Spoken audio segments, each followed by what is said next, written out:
नमस्कार, स्वागत है आपका आरएन न्यूज में। मैं हूं आपके साथ साक्षी जादौन। शुरुआत करेंगे बिजनौर की खबर के साथ, जहां पर बिजनौर में दरोगा और दो सिपाहियों के पर गाज गिरी। आपको बता दें, युवक से मारपीट करने पर तीनों को सस्पेंड किया गया है। तो दरोगा और दो सिपाहियों ने जो है युवक के साथ मारपीट की थी और बिना किसी कसूर के जो है युवक के साथ मारपीट की गई थी। तो तीनों को एसपी ने जो है तत्काल प्रभाव से सस्पेंड कर दिया है और साथ ही तीनों की विभागीय जांच के आदेश भी जारी कर दिए गए। आपको बता दें, सीओ सिटी को सौंपी गई है तीनों की जांच। तो इस वक्त की सबसे बड़ी खबर, जहां पर बिजनौर में जो है बड़ी कार्रवाई की है।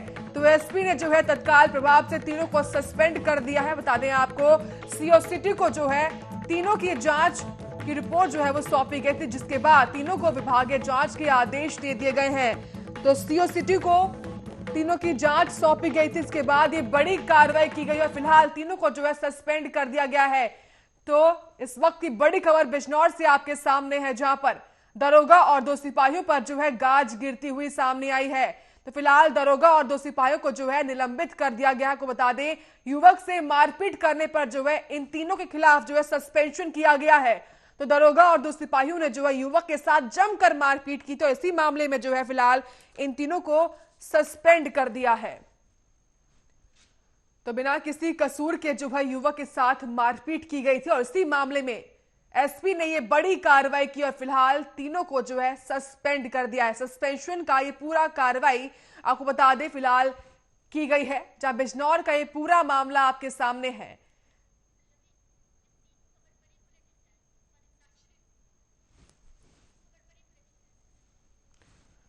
तो दरोगा और दो सिपाहियों पर जो है गाज गिरी है।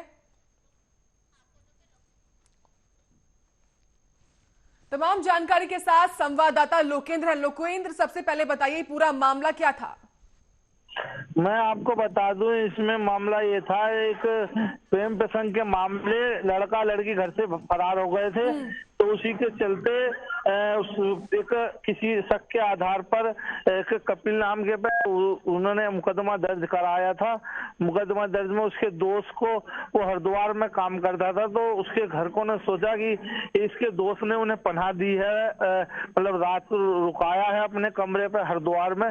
तो पुलिस ने उसे पूछताछ के लिए थाने बुलाया था और थाने में बुलाकर 3rd डिग्री से उससे पूछताछ की गई, जिससे उसके हाथ पैर जो टूट गए और मतलब गंभीर उसके चोटें गुम भी आई हैं। ठीक है लोकेंद्र, बिना किसी कसूर के जो है इस युवक के साथ मारपीट की गई है। फिलहाल ये सस्पेंशन की क्या कार्रवाई से जो ये युवक जो है, क्या वो संतुष्ट दिखाई दे रहा है? नहीं, जो पहले वो अपनी न्याय मांगने के लिए दर दर भटक रहा था। पहले थाना प्रभारी से शिकायत की गई, वहां उसकी शिकायत नहीं सुनी गई, तो एसपी के यहाँ जाकर उसने प्रार्थना पत्र दिया। तो उसके बाद इस पे बड़ी कार्रवाई एसपी साहब ने संज्ञान लेते हुए मामले की जांच कराकर दरोगा को और 2 पुलिस कांस्टेबल को सस्पेंड फिलहाल कर दिया है और जांच की सीट को सौंप दी है। ठीक है, लेकिन लोकेंद्र, सस्पेंशन के बाद ये वापस बहाल भी हो सकते हैं। तो ऐसे में क्या किसी बड़े आला अधिकारी के मामले में पूरा जो मामला है इसका संज्ञान में आया है, जिसके बाद ये बड़ी कार्रवाई क्या आगे भी हो सकती है?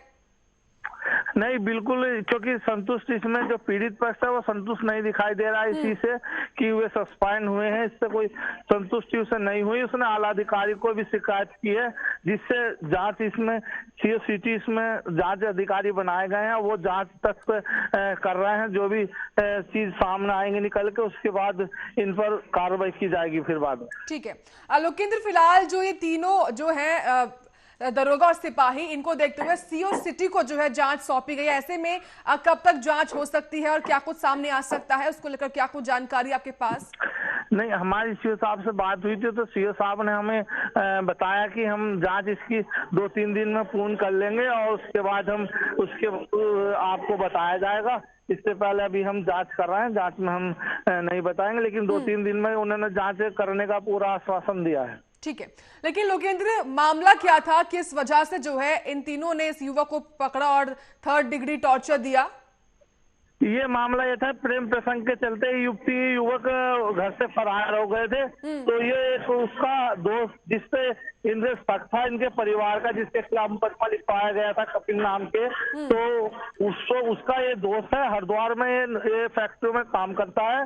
तो वहाँ इन्होंने सोचा कि पुलिस ने भी अपनी विवेचना जो शुरू की थी, तो ये मान के चला कि उसका दोस्त है। तो दोस्त ने कहीं ना कहीं से हरिद्वार शरण अपने कमरे पर दी थी, ये मान के चल रहे थे। उसमें तथ्य में जानकारी करने के लिए इसे थाने बुलाया था फोन करके। तो ये पीड़ित जो है थाने खुद ही पहुंच गया था, क्योंकि इसे कोई डर नहीं था, क्योंकि इसने ना तो शरण दी थी ना कुछ। तो ये पीड़ित थाने खुद पहुंच गया था पुलिस के बुलाने से।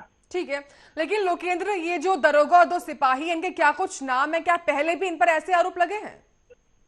नहीं, पहले तो नहीं है, क्योंकि दरोगा अभी अंडरटेकिंग से अभी ये पहले अंडरटेकिंग में चल रहे थे। अब इनकी जो ट्रेनिंग थी वो पूरी हो गई। इनका नाम अशोक कुमार है, और जो 2 आरक्षी हैं जो ये सिपाही हैं, उसका ना एक का नाम विशाल है और दूसरे का नाम है जी। बहुत बहुत शुक्रिया लोकेंद्र सिंह आपका तमाम जानकारी के लिए। तो फिलहाल बता दें आपको, सीओ सिटी को इस पूरे मामले की जांच के सौंपी गई। इसके बाद से जो है विभागीय जांच के आदेश भी जारी कर दिए गए हैं।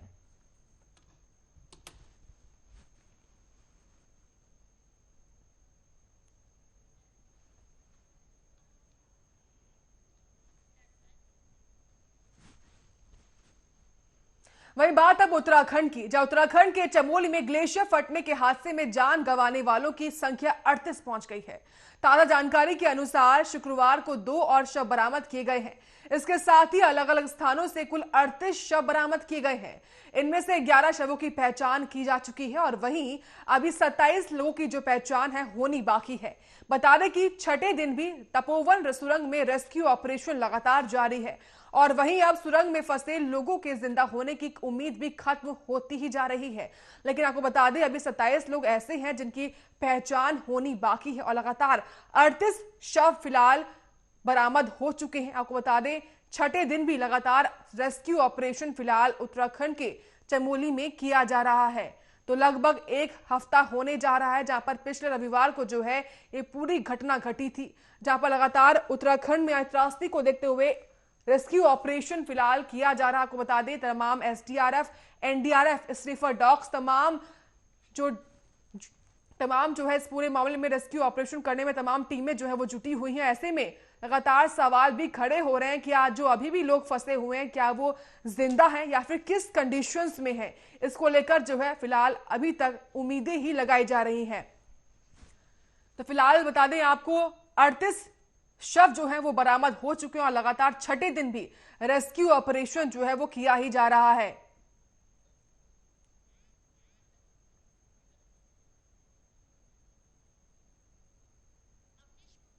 तमाम जानकारी के साथ संवाददाता अवनीश गुप्ता फोन लाइन पर। अवनीश गुप्ता, लगातार छठवां दिन आज है, लगातार जो रेस्क्यू ऑपरेशन है वो अभी भी जारी है, क्या कुछ अपडेट अभी की आपके पास? देखिए साक्षी, अगर बात करें रेस्क्यू ऑपरेशन की, लगातार यहाँ पर जो है वो एसडीआरएफ, एनडीआरएफ की टीमें, आईटीबीपी की टीमें लगातार यहाँ पर रेस्क्यू ऑपरेशन में लगी हुई है। और साथ में जिस तरीके की बात करें तो अभी जो हाल फिलहाल की जो हमारे पास सूचनाएं हैं उसमें एक झील बनने की भी बात यहाँ पर आ रही थी कि उसको लेकर अभी मॉनिटरिंग की जा रही है। यहाँ से स्पेशल टीमों को भेजा गया है कि कारण क्या है, झील किस तरीके की बन रही है, उस पर भी निगरानी रखी जा रही है। और रेस्क्यू ऑपरेशन की बात करें तो अभी जो शव की बात है, यहाँ पर 38 शव बरामद किए गए थे, जिसमें 12 की शिनाख्त हो गई थी और अभी 26 शवों के लिए वो जो है यहाँ पर देखा जा रहा है कि कौन है, उसकी शिनाख्त के लिए गांव-गांव घूमा जा रहा है। साथ में अभी 204 लोग यहाँ पे लापता बताए जा रहे हैं, उनकी भी तलाश यहाँ पर जारी है। जी साक्षी। ठीक है, लेकिन अवनीश गुप्ता, ऐसे में 27 शव अभी भी ऐसे हैं जिनकी 27 लोग ऐसे हैं जिनकी अभी तक पहचान नहीं हो पाई। तो ऐसे में क्या कोई आसपास के इलाकों में जो क्या आसपास के थानों में कोई रिपोर्ट दर्ज हुई हो गुमशुदगी की, इसको देखते हुए क्या उसके बल पर पहचान होगी? देखिए साक्षी, अगर 27 शवों की बात करें तो यहाँ पर लगातार जिस तरीके की बात थी, उनके अंग अलग अलग उसमें प्राप्त हुए थे, अंगों को भी यहाँ पे शिनाख्त डीएनए के लिए यहाँ पर रखा गया है। और साथ में अभी जो गांव दूर दराज के क्षेत्र है वहां पे भी जो देखा जा रहा है, क्योंकि बताया जा रहा है प्राय कि जो दूर दराज के गाँव के लोग थे वो यहाँ पर जो है काम के लिए प्रोजेक्ट में, पावर प्रोजेक्ट में काम करने के लिए आए थे, उनके लिए भी यहाँ पर अभी जो है जांच पड़ताल की जा रही है कि वो लोग कौन थे। जी साक्षी। ठीक है, लेकिन अवनीश जो बड़ी सुरंग है और खासकर बात की जाए तपोवन सुरंग की, तो वहां पर क्या कुछ स्थिति है? फिलहाल किस तरह की कंडीशन वहां पर आसपास बनी हुई है? देखिए, जिस तरीके की अगर बात करें, रेस्क्यू ऑपरेशन लगातार चल रहा है। सुरंग में फंसे हुए लोगों को निकालने की यहाँ पे कवायद लगातार चल रही थी। बीच में अभी कल परसों की बात करें तो अभी पानी का सैलाब दोबारा आ गया था, जिसके लिए हाई अलर्ट भी घोषित करना पड़ा था सरकार को। और अब यहाँ पर क्योंकि मलबा जो काफी तादाद में मलबा आ चुका है, उसको लेकर यहाँ पर जो है वो उसको सुरंग के पैरेलल एक और सुरंग खोदने की बात की जा रही है कि जिससे कि वहां पर जो है गैस वगैरह जो है पहुंचाई जाए, ऑक्सीजन पहुंचाई जाए, खाने पीने का रसद पहुंचाई जाए। और अभी क्योंकि यह अनुमान लगाना ठीक नहीं होगा कि उसमें लोग जीवित हैं या मर चुके हैं। जी साक्षी, बिल्कुल। ऐसे में तमाम जो लोग हैं, माफ कीजिए, तमाम जो गांव है, खासकर से रैनी गांव के, वहां पर जो बिजली और पानी के जो कनेक्शन थे वो टूट चुके थे, तो क्या ऐसे में वापस क्या कुछ सिचुएशन वहां पर बनी हुई है? देखिए, सरकार की पहली प्राथमिकता यही है कि उनको जो है रसद पहुंचाई जाए, उनके रहने सहने की जो सुविधाएं हैं वो मुहैया कराई जाए, क्योंकि काफी जगह से संपर्क भी टूट चुका है, बिजली की तारें जो है नीचे गिर चुकी थी। उसको पहले यहाँ पे लगातार जो है एसडीआरएफ की टीमें लगातार काम कर रही हैं और पहले प्राथमिकता यही है कि उनको बिजली, पानी और खाना पहुंचाया जाए। जी साक्षी, बिल्कुल। अवनीश गुप्ता, लगातार छठा आज दिन है, लगातार रेस्क्यू ऑपरेशन भी ऐसे में जारी, तो क्या कुछ दिक्कतें फिलहाल रेस्क्यू टीम के सामने आ पा रही हैं? देखिए, रेस्क्यू टीम की बात करें तो उनके सामने सबसे बड़ी बात है कि जिस तरीके से गांव के लोगों में दहशत है, एक गम का माहौल भी था और अभी उससे उभरने को भी तैयार नहीं हो पा रहे हैं। सबसे पहला काम उनको सांत्वना देने का था यहाँ पर, और वो जो लगातार दिया भी जा रहा है। और रेस्क्यू टीम की बात करें, रेस्क्यू टीम लगातार गाँव के दूर दराज क्षेत्रों में कहीं दूसरी जगह लोग फंसे हुए ना हो या बहकर ना आ गए, उसको निकालने की प्राथमिकता पर यहाँ पर काम किया जा रहा है। बिल्कुल। और ऐसे में अवनीश, तमाम जो लोग हैं गांव के ग्रामीण जो है, उनमें उम्मीद जो थी कि जो लोग होंगे वो जिंदा हैं या फिर अब किस कंडीशन में, उसको लेकर भी लगातार उम्मीदें जो है उन गांव वालों की वो भी खत्म होती जा रही हैं। क्या कुछ उनका कहना है, अगर उनकी बात हो पाई हो आपसे? देखिए, गांव के लोगों से हमारी बातचीत हुई है, उनका कहना था कि यहाँ पर जो हादसा है उसको भुलाया नहीं जा सकता, क्योंकि 2013 की त्रासदी वो लोग झेल चुके हैं। अपने प्रत्यक्ष प्रमाण उनके पास थे और उनके कुछ जो लोग थे वो भी यहाँ पर इस त्रासदी में जो है शहीद हो चुके थे। उसको लेकर काफी यहाँ पर गाँव में दहशत भी है और अभी जिस तरीके की झील बनने की बात है उसको लेकर गाँव के लोगों में खासी दहशत है। उनका कहना है कि किसी तरह से सरकार इसमें जो है ये कार्य करे और आगे भविष्य में ये पुनरावृत्ति ना हो, इसके लिए भी काम करे। जी ठीक है, लेकिन अवनीश, जो गांव था रैनी गांव और खासतौर से जो ऋषि गंगा प्रोजेक्ट है, फिलहाल वहां पर क्या कुछ कंडीशंस है? क्या अभी भी मलबा जो है वो फंसा हुआ है, मलबा बना हुआ है अभी वहां पर? देखिए, प्रोजेक्ट की बात करें, यहाँ पर जो है छोटे छोटे प्रोजेक्ट काफी जो है चल रहे थे। मनेरी वाली है, ये है, तो इसको लेकर जो ऋषि वाला जो प्रोजेक्ट है, इससे जो है अभी पूरी तरीके से तहस नहस हो चुका है। इसको दोबारा बनाने में अभी समय लगेगा, परंतु पहली प्राथमिकता जो मलबे के अंदर लोग फंसे हुए हैं वो लगातार एक एक दो करके यहाँ पे निकले जा रहे हैं। तो पहली प्राथमिकता यही होगी कि मलबा हटाकर जो लोग फंसे हुए हैं उनको बाहर निकाला जाए। जी, बहुत बहुत शुक्रिया अवनीश गुप्ता आपका तमाम जानकारी देने के लिए। तो लगातार जो है छठे दिन भी रेस्क्यू ऑपरेशन किया जा रहा है। आपको बता दें, लगातार सीएम त्रिवेंद्र सिंह रावत भी इस पूरे ऑपरेशन पर लगातार अपनी निगाहें बनाए हुए हैं और उन्हीं को देखते हुए लगातार तमाम दिन जो है वो दौरे पर आते रहते हैं। ऐसे में फिलहाल बता दें आपको 38 जो शव हैं अभी तक बरामद हो चुके हैं और लगातार 11 शवों की पहचान भी हो चुकी है।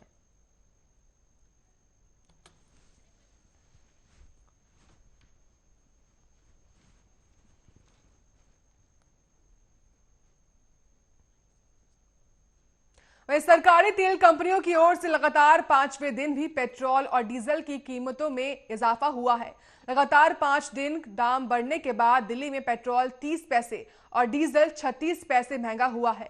दिल्ली और मुंबई में पेट्रोल की कीमत अब तक के उच्चतम स्तर पर पहुंच गई है और वहीं दिल्ली में पेट्रोल के दाम 88 रुपए और 44 पैसे हो चुके, आपको बता दें, जबकि मुंबई में जो है पेट्रोल 94 रुपए प्रति लीटर पहुंच गया है। और वहीं बात की जाए दिल्ली में डीजल की, तो डीजल जो है वो 78 रुपए प्रति लीटर हो गया है। बता दें कि प्रतिदिन सुबह 6 बजे पेट्रोल और डीजल की कीमतों में बदलाव होता है और वहीं सुबह 6 बजे से ही नई दरें लागू हो जाती हैं। और वहीं पेट्रोल और डीजल के दाम में एक्साइज ड्यूटी, डीलर कमीशन और अन्य चीजें जोड़ने के बाद इसका दाम जो है लगभग 2 गुना हो जाता है। और इसी कड़ी में बता दें आपको, लगातार 5वां दिन है जहां पर पेट्रोल और डीजल के दामों में इजाफा देखने को मिला है। तमाम जानकारी के साथ संवाददाता राजीव तिवारी है। राजीव तिवारी, एक बार फिर से जो है महंगाई की मार पड़ती हुई दिखाई दे रही है, क्या कुछ जानकारी है आपके पास? देखिए बिल्कुल था, जिस तरीके से लगातार जो पेट्रोल और डीजल के दामों में इजाफा किया जा रहा है, लगभग 5वें दिन भी आज इजाफा किया गया है, तो कहीं ना कहीं दिक्कतें अब जनता के ऊपर महसूस होती नजर आ रही है।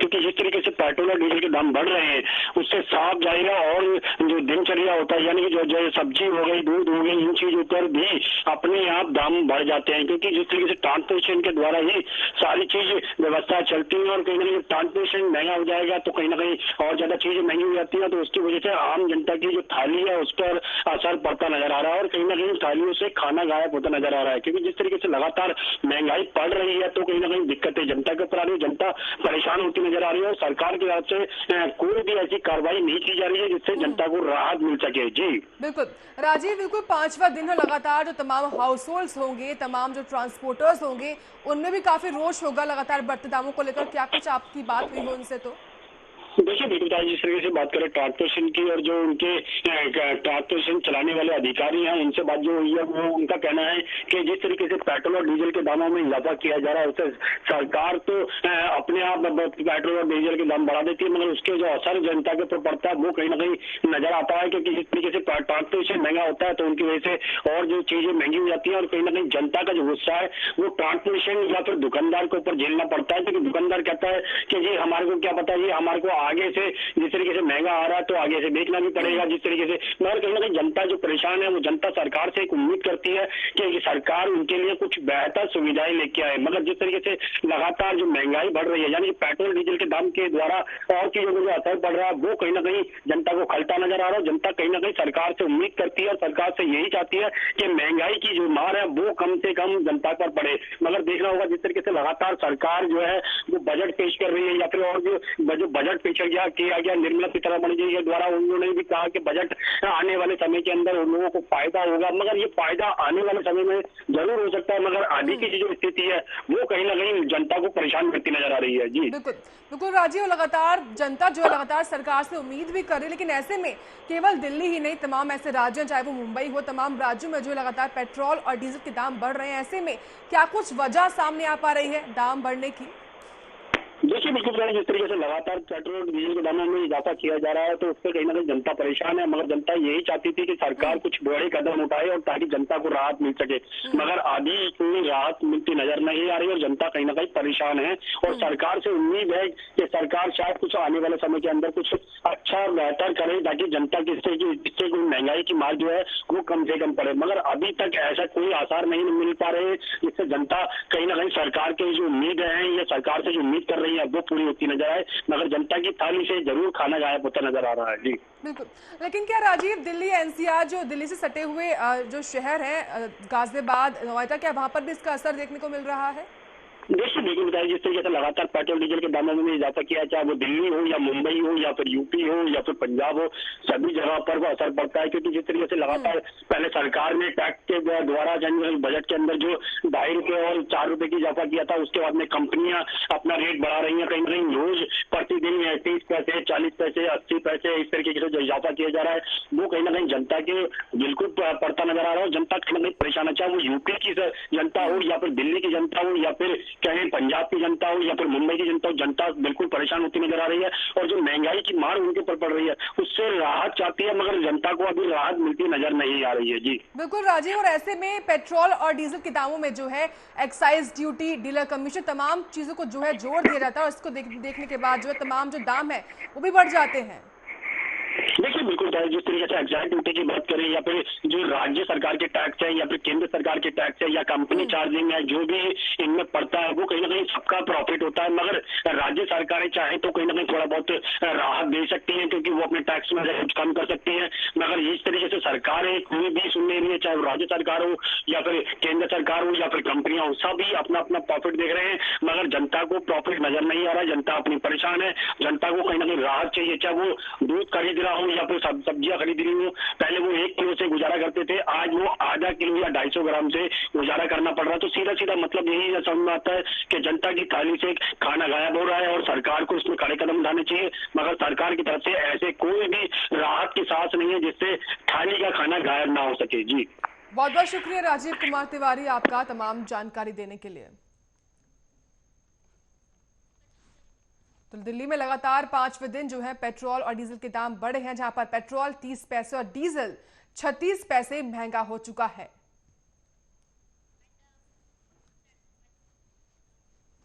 और इसी के साथ खबरों में इतना ही। आप देखते रहिए आर्या न्यूज।